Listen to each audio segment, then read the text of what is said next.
Welcome to the Friday Power Lunch, a weekly show amplifying the voices of the Virginia grassroots. Each week, we provide engaging conversations about politics, culture, and women making change. Produced by the unstoppable women of Network Nova, our motto is, when we vote, we win. The Friday Power Lunch is recorded before a live Zoom audience. Follow us on social media, subscribe to our YouTube channel, and show us some love and become a sponsor through Patreon. The Friday Power Lunch. Badass women getting things done. Are feeling good as hell today. No one is stealing our joy. We made history yesterday. Let's hear it in the room for Justice Ketanji Brown Jackson, our new KBJ. I love it. Put your hands up. I love it. As I say, double clicks. We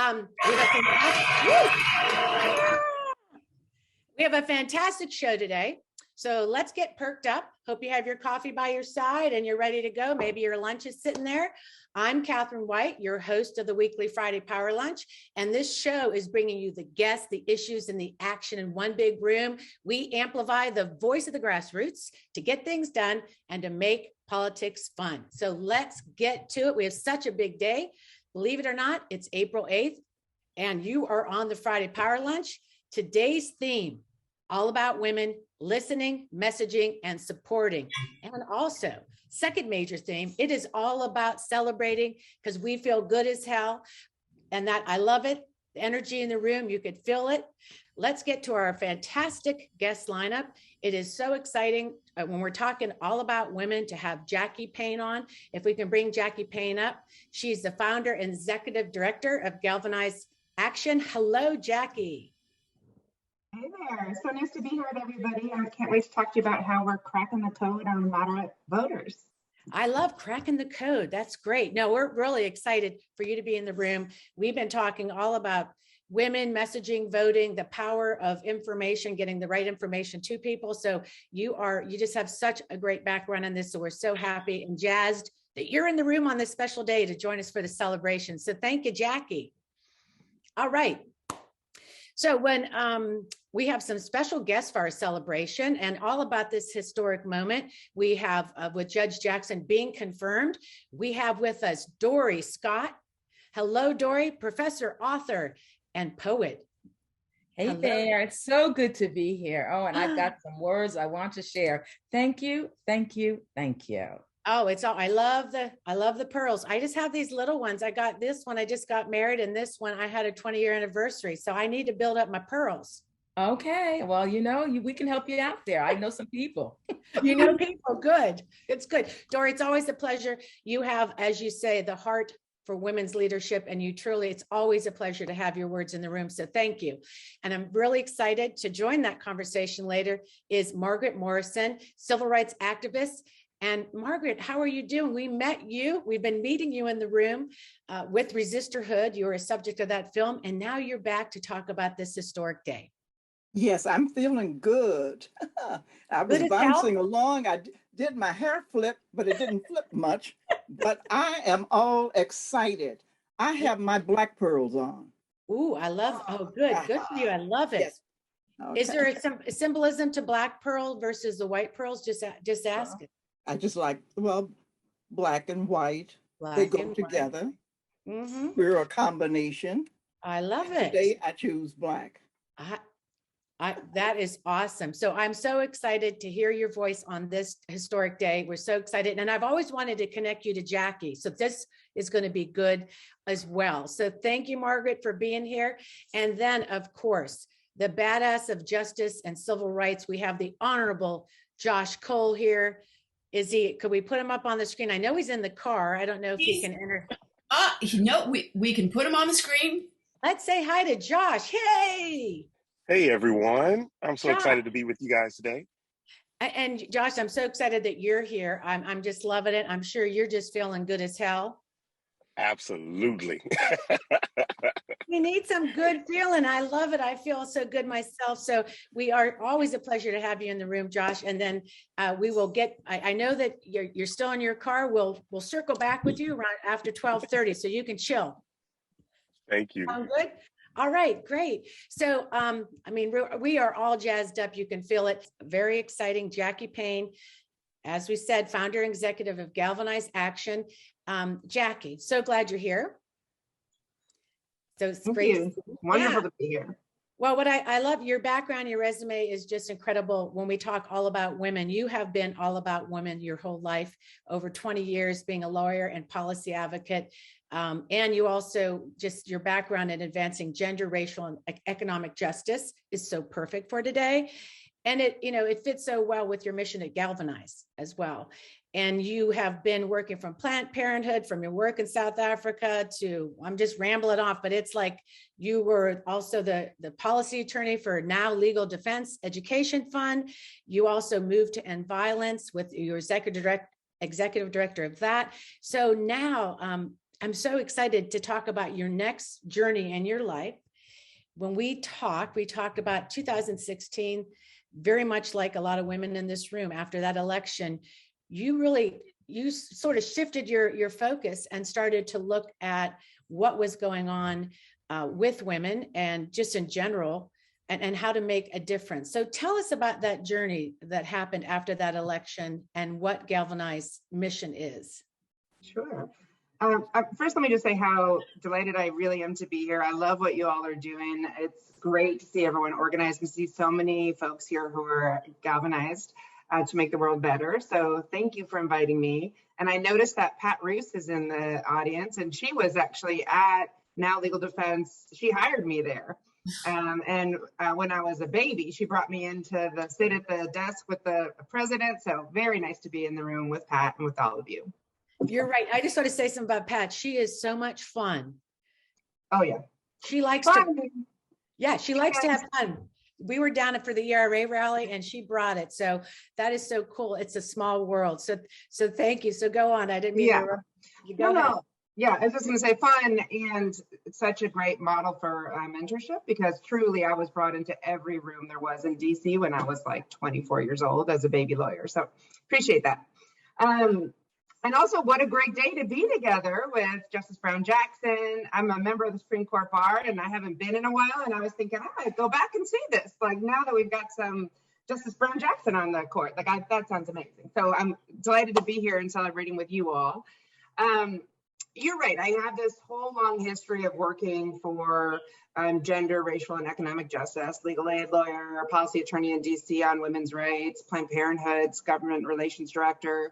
But in 2016, when white women went for Trump, and when the majority of white women who voted for Trump, it really did set me back on my heels. I thought, this man is telling us that he's going to be anti-immigrant, that he's going to be racist, that he's going to be misogynistic in no uncertain terms.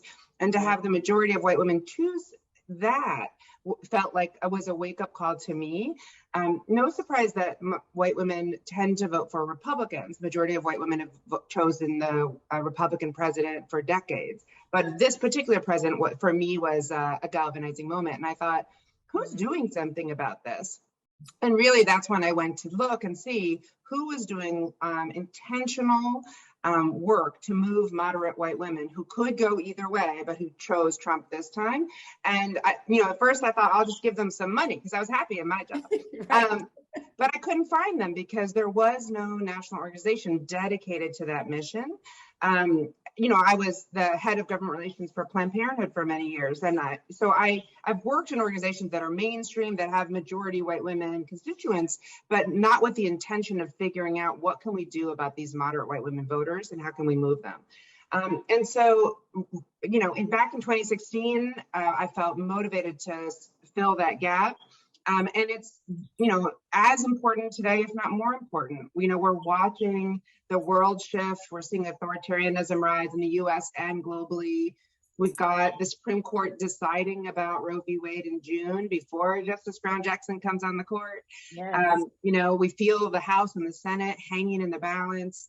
And these cultural wars that are only ramping up, that are designed to divide us, to pull us apart, to make us more and more polarized, are threatening our ability not only to elect great justices. I was happy to see 3 Republicans join Democrats in voting for Justice Brown Jackson, right.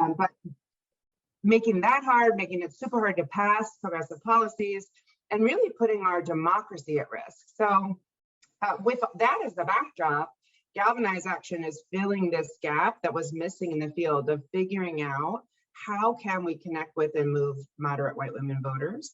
And we've been incredibly successful. And that is, we took a huge risk to do it differently. We don't do what folks have done in the past. We work at the intersection of neuroscience, behavioral psychology, and data science. And it's that intersection that allows us to find exactly the right women who are movable, understand their value structure and how we can connect with them. And then with the neuroscience, how the brain operates and how to circumvent defenses that normally we all try to shut out information that is incongruous with like what we think or what everyone else thinks. We don't like new information. We go for confirmation bias. So how can we understand how the brain works and where the opportunities are to connect with folks and get them to move? And that combination of science and research has allowed us to have incredible success at moving these moderate white women. And actually, if you don't mind, I'll just say quickly, yes, please. People often ask me, like, why white women? Why is that important? Especially progressives and folks who live on the coast, they're like, what the heck? Isn't that old school? Why are we centering white women? And that is, I welcome that question because the answer is pretty simple. The math is explicit and clear. In the midterms, white folks are expected to be 73% of the electorate in 23 and 22. We're 72% of the electorate in 2020 nationally. So it's a huge voting bloc. White women themselves are the largest voting bloc nationally. We represent 37% of the vote. And especially in battleground states where, particularly where I tend to focus my work, we're a huge majority. So we can't afford to have white voters, the majority of white voters continue to choose Trump and Trumpism. We have to move some of those voters to join a more progressive majority as we're doing the work with voters of color. So it's always a both and. I hope you all are working with and investing voters of color and the work to persuade and turn out those folks. And then we're trying to meet that and join as part of a progressive movement towards making an America that works for everybody. So the math is simple. Well, I think it's really important because you're right. I think one of those things when you're in this work like we are, and these numbers come back, even in the Virginia vote, we looked at race and you're like, what the hell is the matter with these white women? Like, you're like, and you hear that all the time. And I know that this has been a conversation.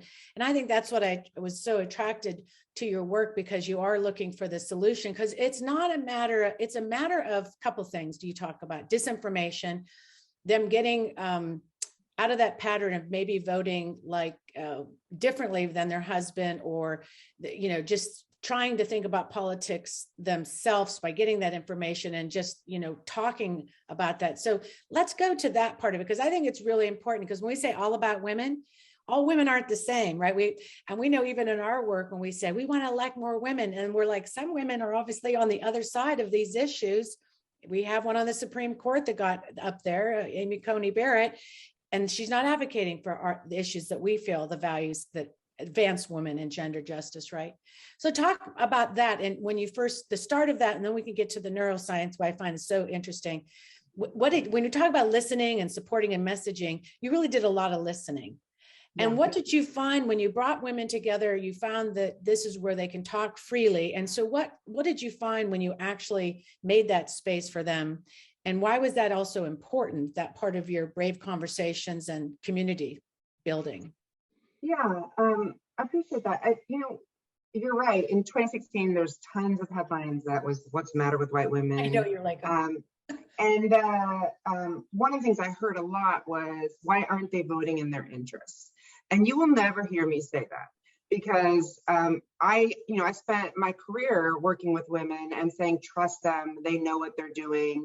I would never then, in this case, say, but here they're not voting in their interests. So they are voting in an interest of theirs. Right. What is it? So I spent the first year and a half listening.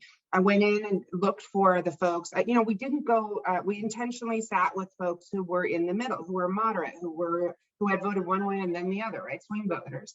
So we weren't looking at women who were on the extremes of either side. We're looking at the middle. And then I said, I don't want to be someone who brings in my, coastal elite perspective. I want to listen and understand what is going on for them. Right. And I can't underscore that enough, because in politics, one of the biggest problems I see right now is how the political messengers are imposing their view, what they like, what works for them, and a particularly male point of view on what messages should get funded that do not work. And we can talk about that at the end. Well, yes. So, but listening, what I found was that we listened, we sat in community rooms we had domestic violence organizations that were from rural and ex-urban communities who were trusted there, host us, so we could go in and listen. Then we did focus groups, then we did surveys, then we did a regression analysis. So lots of different forms of research to understand. And what we found were millions of moderate white women who, when you ask them, actually share values that you just talked about, Catherine, that you want to see advanced, right? They believe they want to see improvement around climate innovation, climate change. They think everyone should have healthcare. They don't know exactly how it should work, but they sure as heck don't think you should lose your house over healthcare, right? So they hold these sort of common sense, more progressive values, but they're not always voting that way. So why not? What interests are they voting if it's not those which they told us about, right? So we went to those women who said, I hold these values. I want to see an America that works better for everyone, white, black, and brown. And then we tried to figure out the problem. And what we discovered was that those women are higher in, they lack political confidence. So they have lower senses of self-esteem, lower measures of political self-efficacy. They will say, I know how I feel, but I'm not sure I'm smart enough on politics, because you have to be smart when you do this. You want to get it right. I don't really listen to politics because it just feels like a bunch of people screaming at each other, and I don't need more screaming in my life. And so I turn off the news, I turn it down, I watch something else as relief from the hardships of life. I don't dig into politics. And so when it comes time to vote, even though I know how I feel, I'm not sure that I know exactly what the right answer is. And so in a very rational way, they defer to people around them who both they and their husbands or fathers or pastors are, the men and the women think that the men know more about politics. And the men are more tuned into, they're more than happy to talk about politics, to watch the fighting, to get in there. And I'm reflecting back what we heard. So if you feel like that's gender normative, I'm telling you, this is what I heard in my research. Right. And a lot of times women would say he controls the clicker, or he's listening to this in the truck or at work even. So he comes back with all these facts, and that's where the disinformation gets us. He has his quote unquote facts. And then she's like, well, I'm not so sure. Even when I go and pull the curtain and vote by myself, in my head, I'm wondering, is he right? He seems to know more about this. And so we see some level of deference, which I just want to say is super rational. My husband knows way more about cars than I do. I don't intend to learn about them. When it's time to buy a car, I'm like, well, let's go, buddy. You're in charge of the cars. That it's a rational choice for me. I don't want to learn about that. And I'm happy that we have a good car. So that's the corollary that might help. Well, and we talked about this before, and when all of us on the doors have hit doors in this room, correct?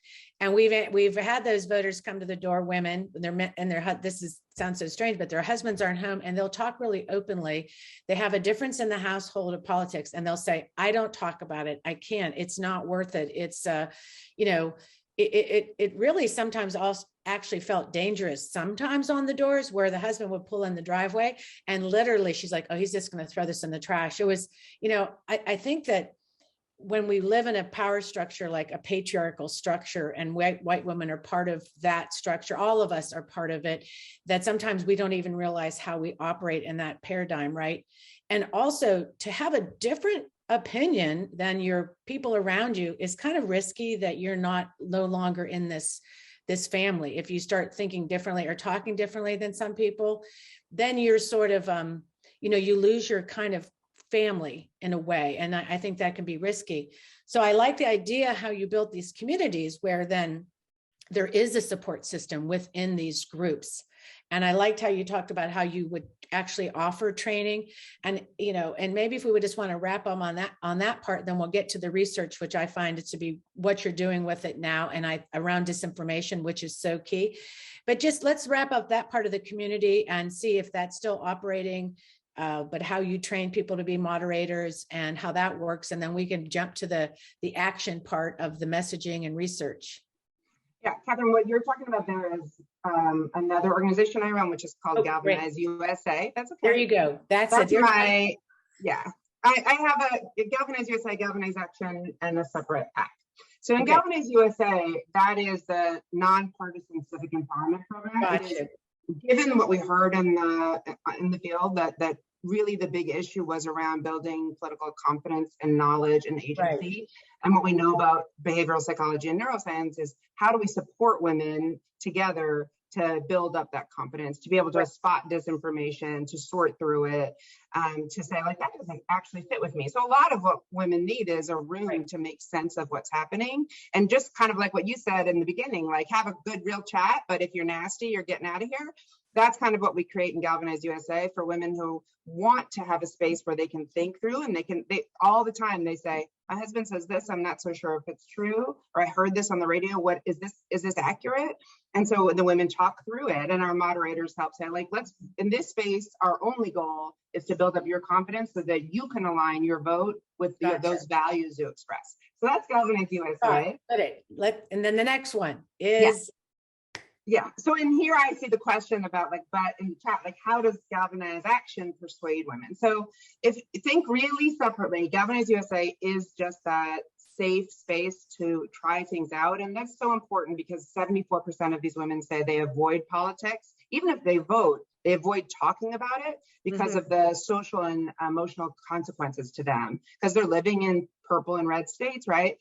Or communities, and there's the consequences, you said, of stepping out or coming out. They use that coming out language. I don't want to come out with my progressive values because I'll be penalized for it. So that Galvanize USA helps to support them. Galvanize Action is where I say, look, an election's coming up. Like, I want to think about what's happening in the world. What can I do to help align more proactively, persuade and align folks to vote in a certain way? So, what we're seeing in the world is all of this intentional race baiting, culture wars that target this population intentionally because they could go either way, right? So these women are getting inundated with the culture wars. So, and what the design of those culture wars is to say, for your show's purposes, like, the Democrats are not your people. They don't care about you. Your people are over here. Come with us, right? That's why they're throwing those culture wars at them. And they're trying to kick up racial resentment and othering, right? And so what we do is first analyze with all the data, like, who are the women who are movable. Then we did research last summer that was, what are the top issues that are grievance-based narratives that are being thrown at these women and that they're seeing and believing that are working. And the number one issue there is anti-immigrant narratives. And you remember Trump and the wall, right? Right. So that was the number one thing that women were seeing all the time. If you ever watch Fox News, that's what they're seeing all the time, and they're starting to believe. And you'll see that, I'm sure, come up again in 22 and specifically in 24. We also saw in that research, everything, like a lot of wokeness, a lot of anti-socialism stuff, and specifically we saw critical race theory. And last spring, we did deep canvassing in Wisconsin on critical race theory, and we called through and we heard how women were targeted, but how they were receiving the information, how they were making sense of it. So for us, the most important thing is you want to understand your target. Like, how are they making sense of this so that you can disentangle it if they're inclined to go another way with you? So in critical race theory, what we heard was not very nice things. I mean, these were hard calls, and we had social workers helping our callers do the calls. And what we targeted folks who were just slightly over-indexed in racial resentment, and that is who is persuadable. But what they said was, I was taught that talking about race makes it worse. I was taught that color blindness is the height of non-discrimination.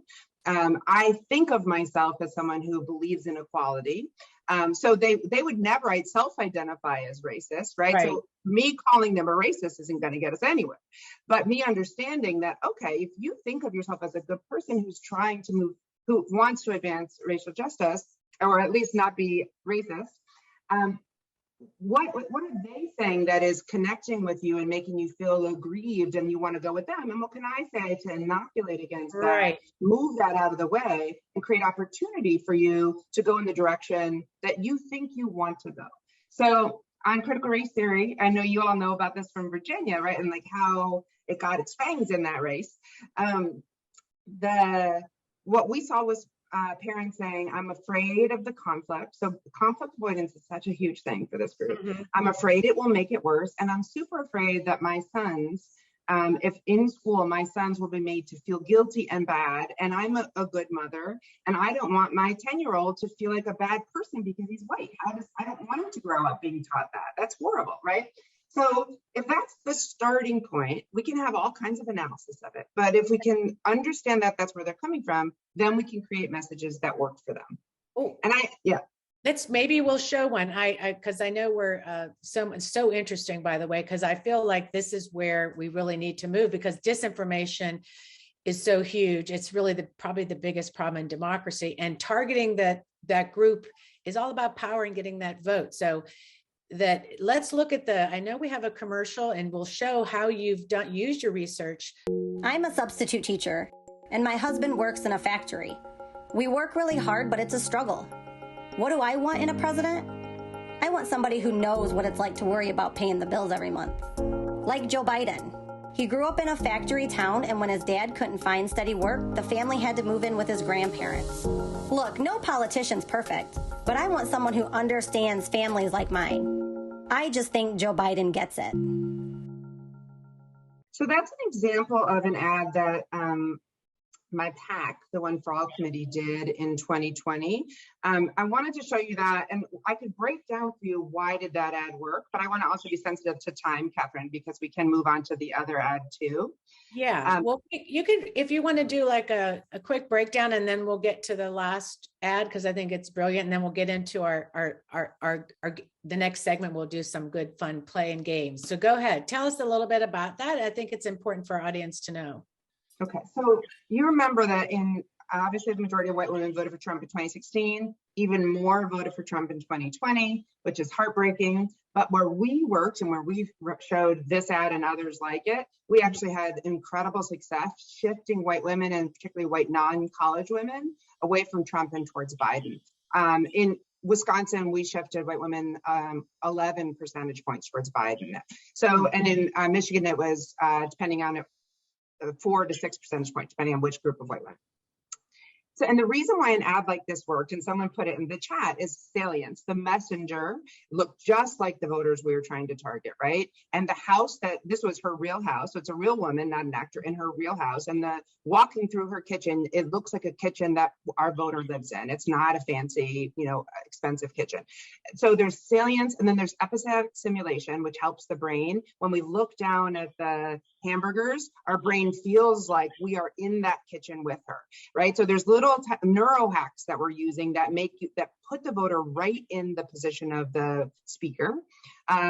We emphasize in-group care, because when we look at the values of the women in Pennsylvania, in-group care is very high up. So we start with, does this candidate care about people like me, people like us? We've got her with her family, with her kids. Her interests are first and foremost that family unit being safe. And then this is one that's hope over fear. And this is where I wish we had all day to talk about how right now, all I get told is people telling me, why aren't we using hope? Why aren't we using fear and anger? That's what works for the right. And let me give you the answer. That works for the right because it kicks up, it triggers something that drives voters towards authoritarianism, towards a strongman leader. So if you want to do that, you're going to take your voters to the right. Yes. What we need to do is know how we can trigger positive emotionality that will open them up and move them towards a more progressive approach. And I'm using small p progressive, but the America that we want. Right. So And that's important in messaging, because in this room, you're talking to a bunch of messengers to write postcards. And that's discussed a lot. So I think that's really important, the positive message. And why don't we move to the next, the Family Feud one, and we'll talk about how you use this. Yeah. If you want to give a little background, what we showed a couple times, go ahead and talk about it. So what I told you a minute ago was that we did all this research to find out what are the culture wars that are working to drag women to the right.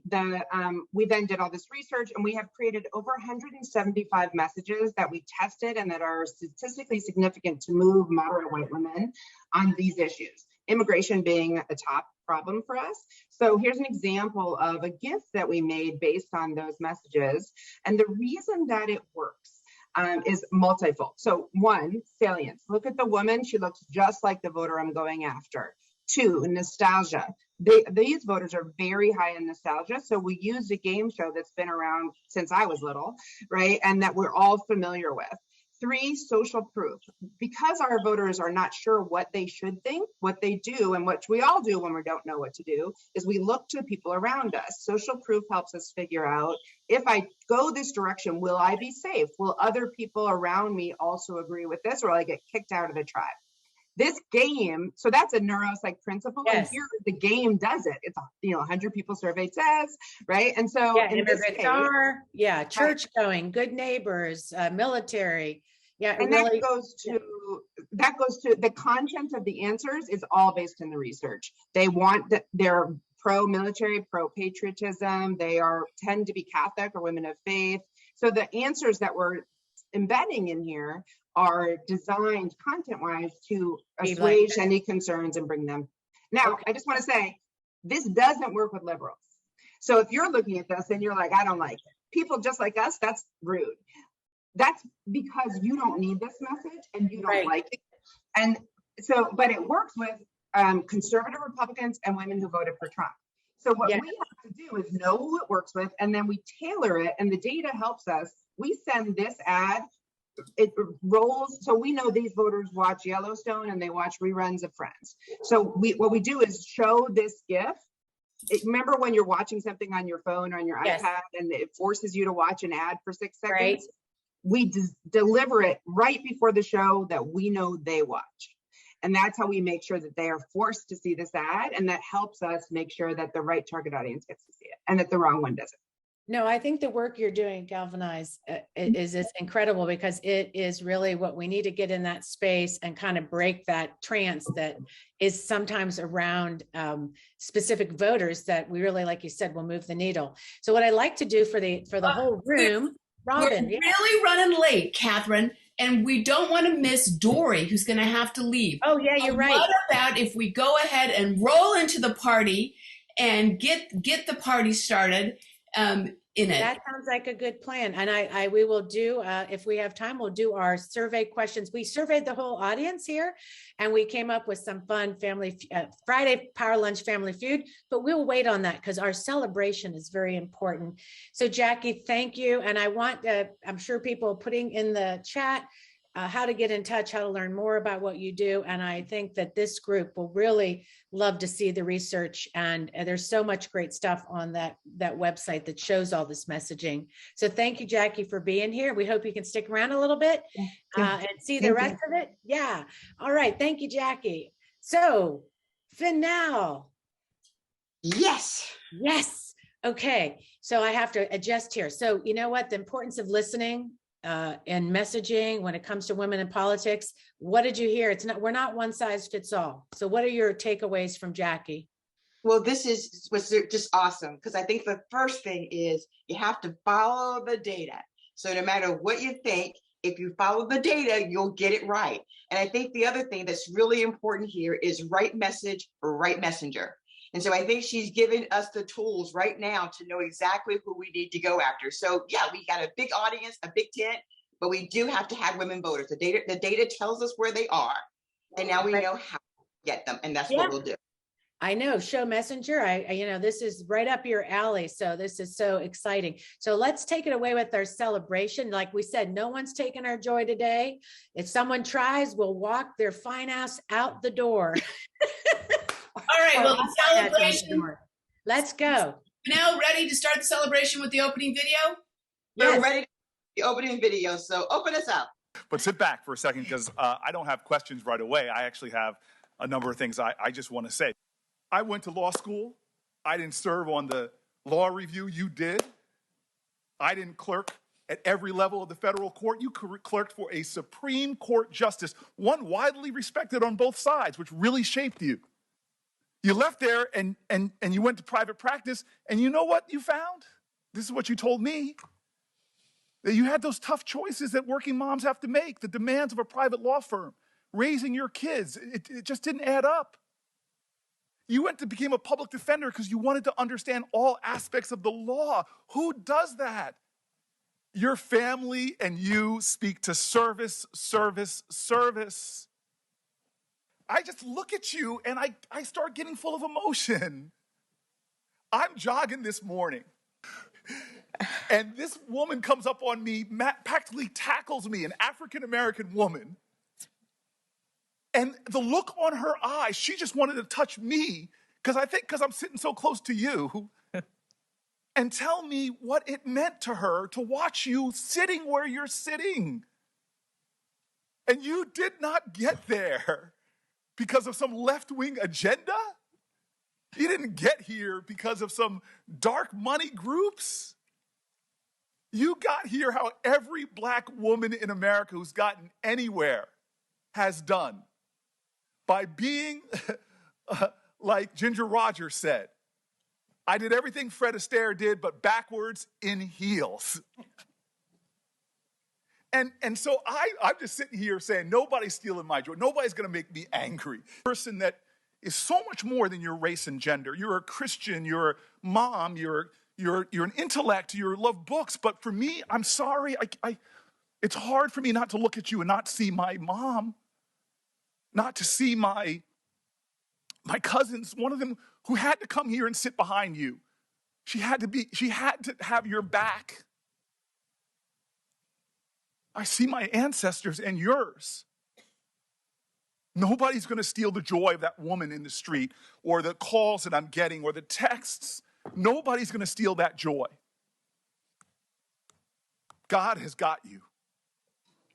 And how do I know that? Because you're here. And I know what it's taken for you to sit in that seat. You are my harbinger of hope. This country is getting better and better and better. And when that final vote happens and you ascend onto the highest court in the land, I'm going to rejoice. And I'm going to tell you right now, the greatest country in the world, the United States of America, will be better because of you. Thank you. On this vote, the yeas are 53, the nays are 47, and this nomination is confirmed.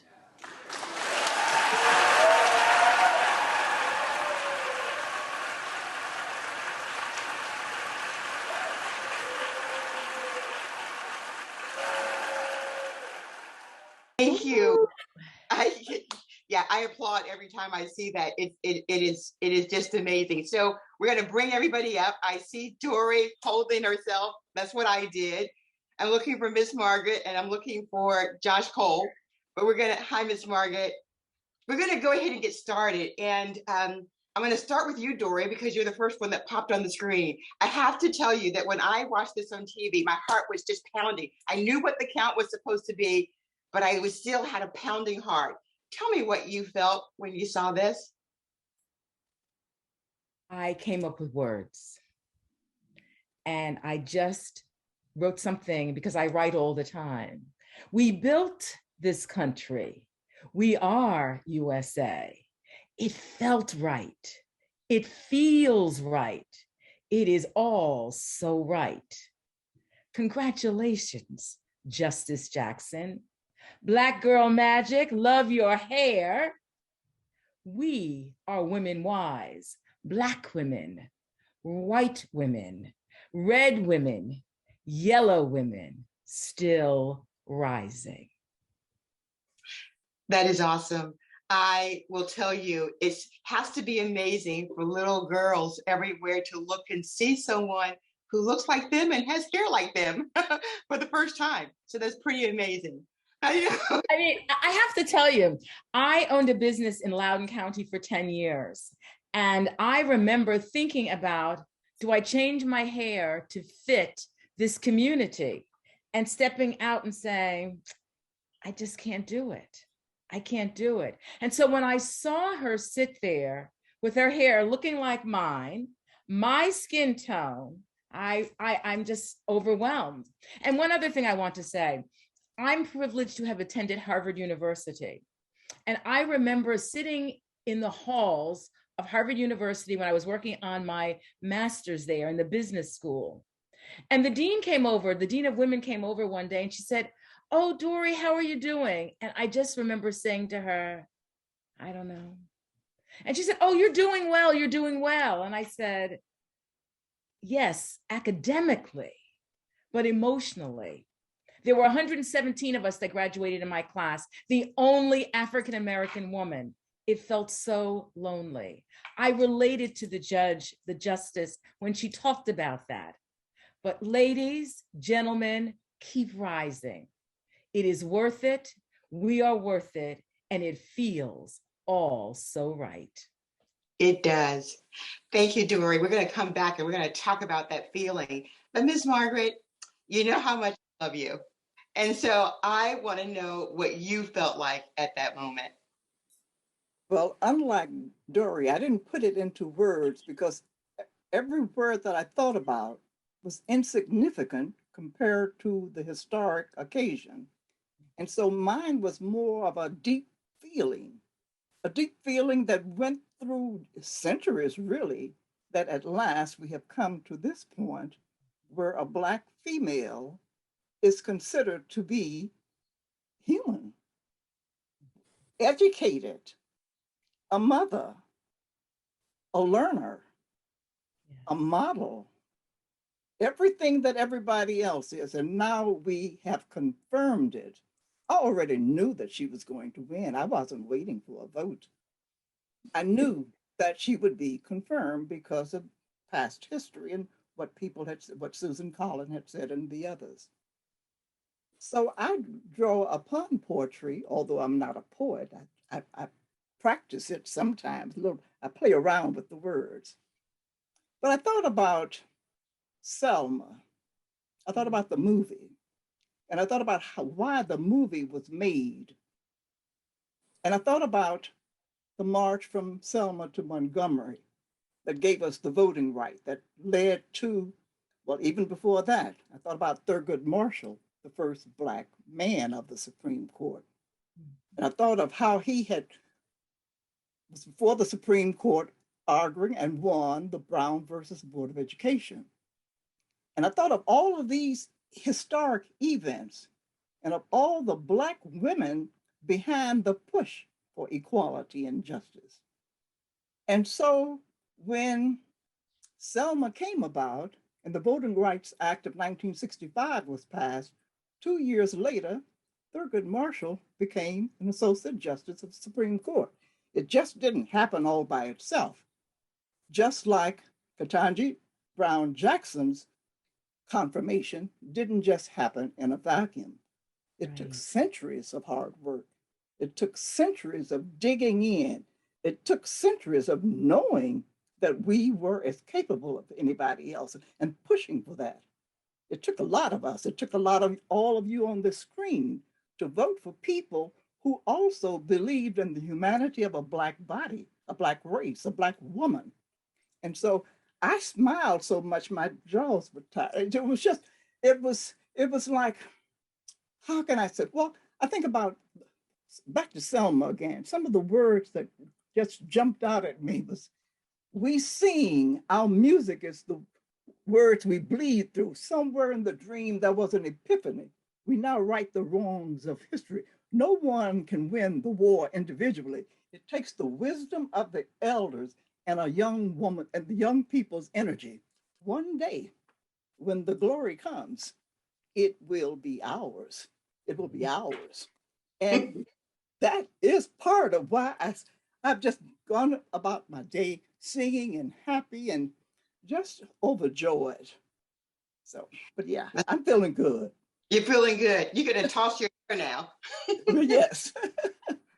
So here's what I think, one of the points that you made, and I'll let Josh talk about this too, is that no one since Thurgood Marshall has had the experience that she's bringing to the court. And so she is just really quite incredible. And as you heard Cory Booker talk about the route that she took and the things that she did to get her to this place. And as he said, this was destined. She belongs here. She's made her place. Honorable Josh Cole, what were you feeling? What were you thinking? So I think I might even be the youngest person in the whole room.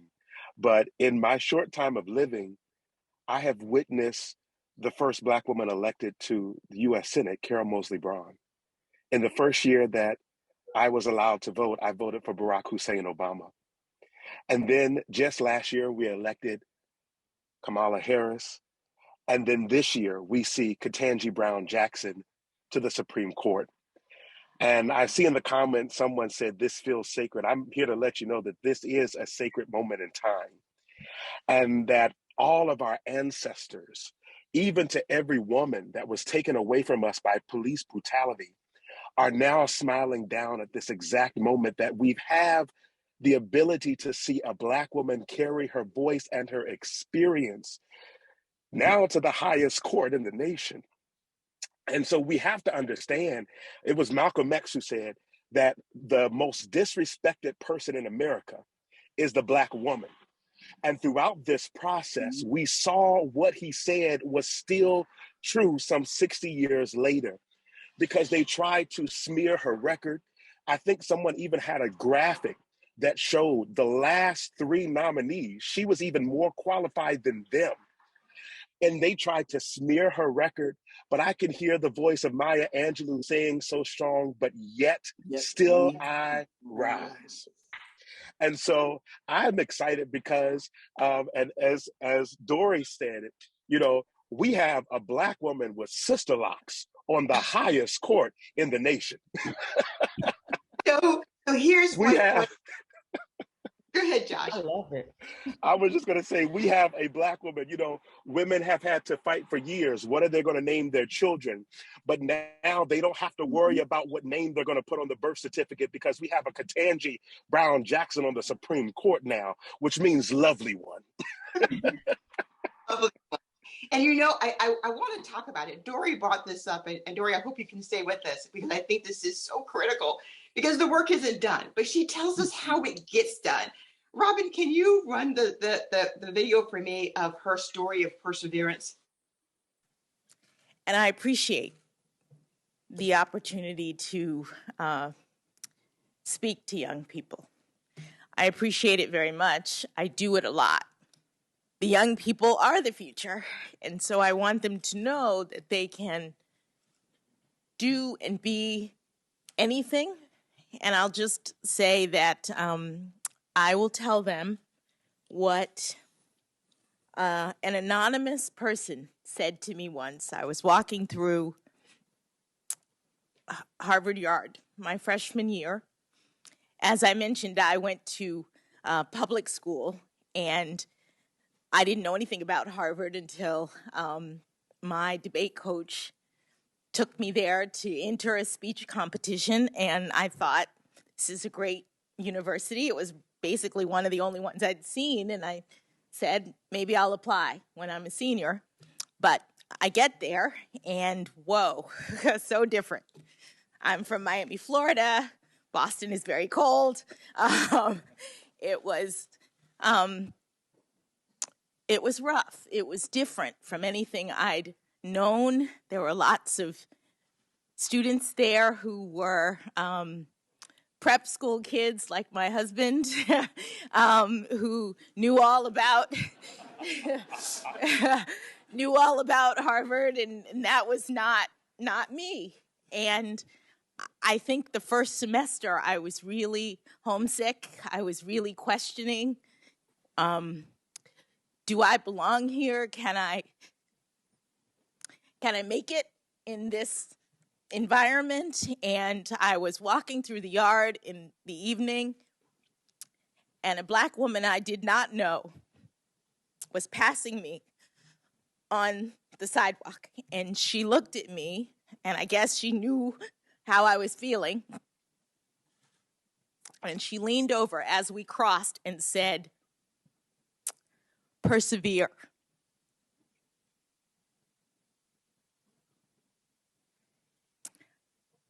I would tell them to persevere.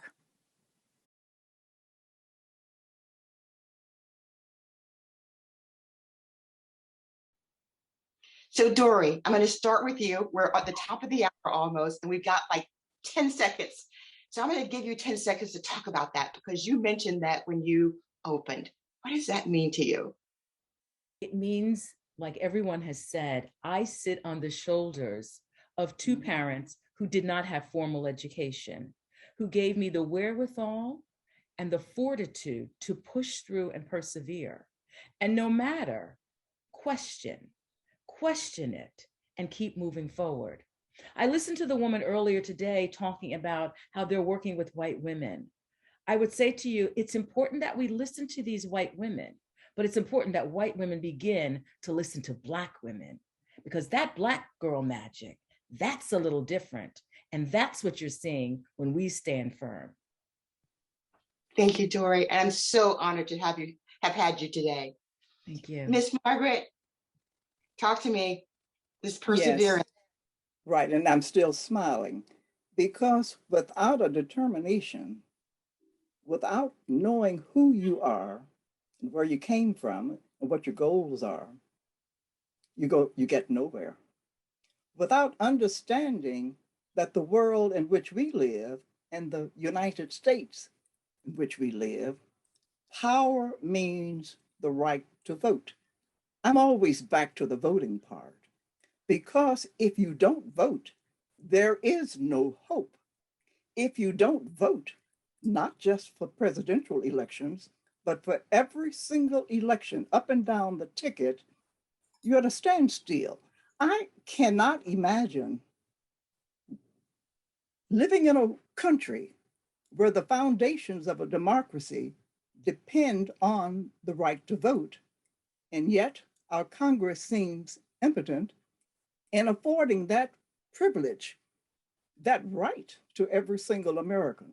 So as we sit here and celebrate the confirmation of Ketanji Brown Jackson, I want us to think that without the vote, she wouldn't have gotten there. Right. Without our votes, nothing would have happened.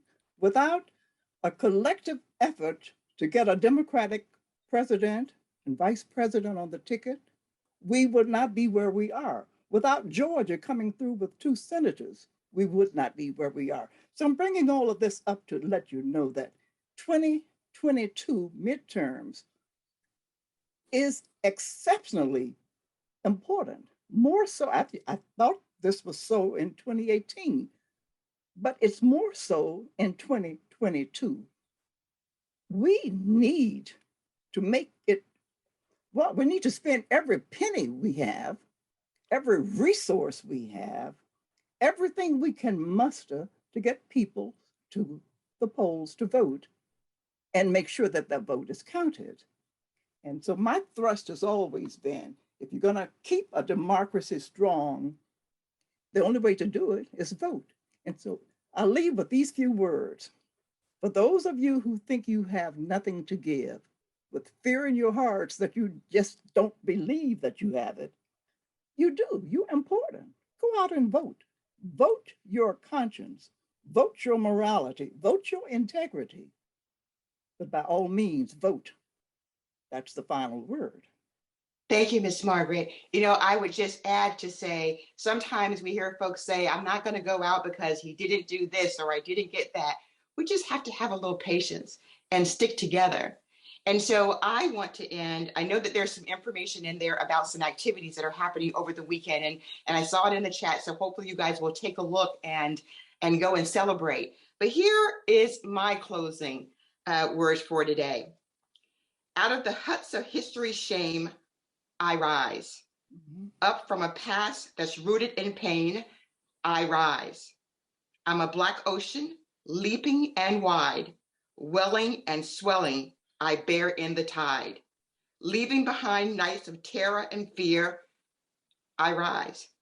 Into a daybreak that's wondrously clear, I rise. Bringing the gifts that my ancestors gave, I am the dream and the hope of the slave. I rise, I rise, I rise. Back to you, Robin and Catherine. Thank you, thank you, thank you. That was an awesome, inspiring segment. Thank you, the fabulous finale. Margaret Morrison, just eloquent, wise, and I'm so glad you keep coming back to the Power Lunch because you add so much wisdom into this group. So thank you. And of course, Dory Scott, who is going to be joining us more and more on Friday. She always adds it with the words and the heart as well. And of course, Josh Cole, just so powerful. So thank you. What a great celebration. So meaningful. And I just want to say thank you to all the guests today. Jackie Payne, doing the work you're doing. I know your work bringing white women and Black women together in that space and learning for each other. I know you're continuing that work. It's so important. Appreciate that. So before we end out with a great song to end our celebration with Chris Matthews, I want to make sure we do our usual ending up. Today, all the links will come back to you in the Friday Power Lunch recap. How awesome is that? You could just sit back, let that chat flow, but we will send you all that information in the recap. And so that's just great to have. And if you want to, you're so moved, become a patron of the show. We love the support, really helps us do our work. And we want to say welcome to our newest patron supporters, Donna Corman and Susan Hippen. I saw Susan come in the room. Susan, thank you so much for that. And again, that special shout out to Barbara Silversmith and Pearl, who is continuing to invest in our work. Follow us on Twitter, subscribe to all our social media, and of course, stay for the after chat. I see Delegate Watts in the room, so I'm hoping she's sticking around. And next week's show, Robin, you want to talk about it, or I can, but go ahead. Go ahead. Dr. Sabrina Ricks will be here from Prince William County talking about bullying and harassment in the workplace and just why it's on the rise. And that's going to be a really great segment. And we will also have high school leaders come in. We want to work with the young people. Like Margaret says, they're important, the old and the young. That energy, we need it, and they'll be in the room. So final thank you to everybody, all the helpers, everybody on that's supporting our show. Thank you. And why don't we run credits, and I'll see you on the other side, and have an awesome weekend. Spread the joy. Don't let anybody steal it from you, because let's keep this celebration going. After all of that amazing energy is a song about the late, great Congressman John Lewis. Such a hero to me. And the thing that he did so beautifully, so wonderfully well was not only be an advocate for justice, be somebody who spoke out against injustice, but then took that next step of calling in more allies, of trying to broaden that tent. This song is called Call Them In. The battle lines are drawn, and once again, somebody's saying, wait, be patient. If they knew how long it would be before all people could truly hear freedom ring, I wonder which end of that moral arc would they choose. I wonder if more would have walked in his shoes. This is what revolution looks like. You gotta get in and stay in this fight. You've got to find a way to get in the way. Speak up, speak out every day. Freedom riders or letter writers, do what you can, just shine your light brighter.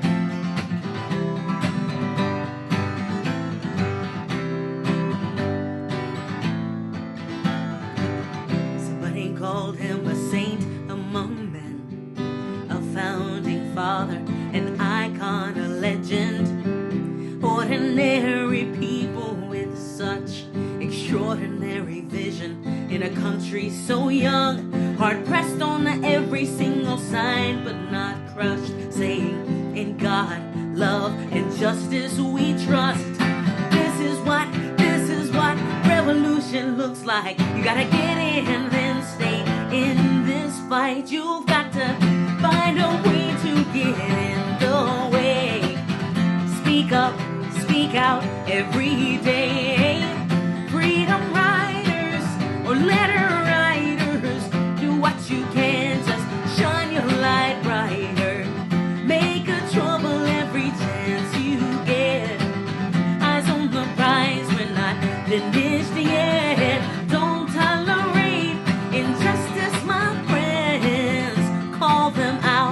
but then call them in.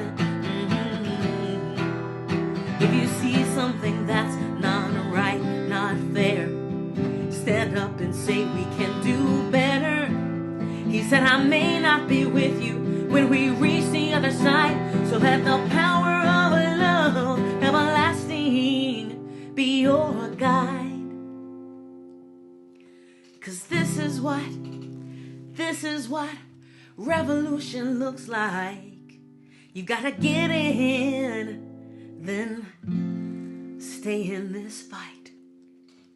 This is what revolution looks like. Get in, then stay in this fight. You've got to find a way to get away. Speak up, speak out every day. Freedom riders or letter writers, do what you can, just shine your light brighter. Make a trouble every chance you get. Eyes on the prize, we're not finished yet. Don't tolerate injustice, my friends. Call them out, but then call them in, call them in.